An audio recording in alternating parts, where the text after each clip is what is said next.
మోడీ గెలిస్తే ఎన్నికలు ఉండవు. భారత్లో మరోసారి మోడీ సర్కార్ వస్తే అంతే. రష్యాలో పుతిన్ మాదిరిగా మోడీ ఎల్లకాలం పీఎంగా ఉంటారు. ఏఐసిసి అధ్యక్షుడు మల్లికార్జున ఖర్గే.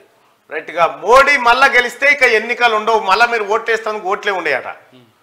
సిరిసిల్లలో కేటీఆర్ కు జల కారు దిగుతున్న బీఆర్ఎస్ లీడర్లు నిన్న ఒక్కరోజే మండలం ఖాళీ. రాష్ట్ర వ్యాప్తంగా కారుకు ఎదురుగాలి.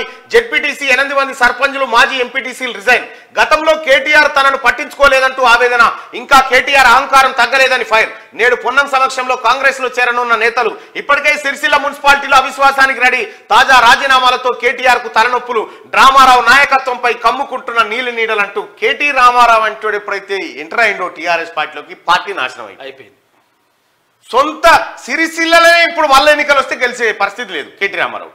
తెలంగాణ వ్యాప్తంగా కారుకు ఎదురుగాలిస్తోంది. 9.5 ఏళ్ల అరాచక పాలనతో విసిగి పేసారిపోయిన ప్రజలు కేసీఆర్ నియంతృత్వానికి చరమగీతం పాడారు. ఇప్పటికే రాష్ట్ర వ్యాప్తంగా మున్సిపాలిటీలు, మండల పరిషత్తుల్లోనూ అవిశ్వాస రగడ జోరందుకుంది.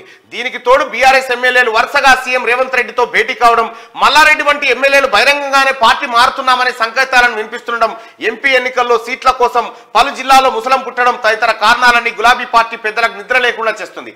ఇకపోతే కేసీఆర్ కాక సంగతి ఎలా ఉన్నా డ్రామారావు మాత్రం సొంత పార్టీ లీడర్లు హస్తం కూటికి చేరుతూ ముచ్చెమటను పట్టిస్తున్నారు.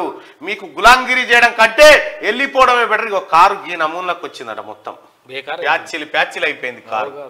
ఆయన లైట్ పెడుతుండే, ఈయన టైర్ పెడుతుండే కానీ ఎత్తలేదట, అయిపోయింది. కేటీ రామారావు ఇక నీ పని దుకాణం క్లోజు.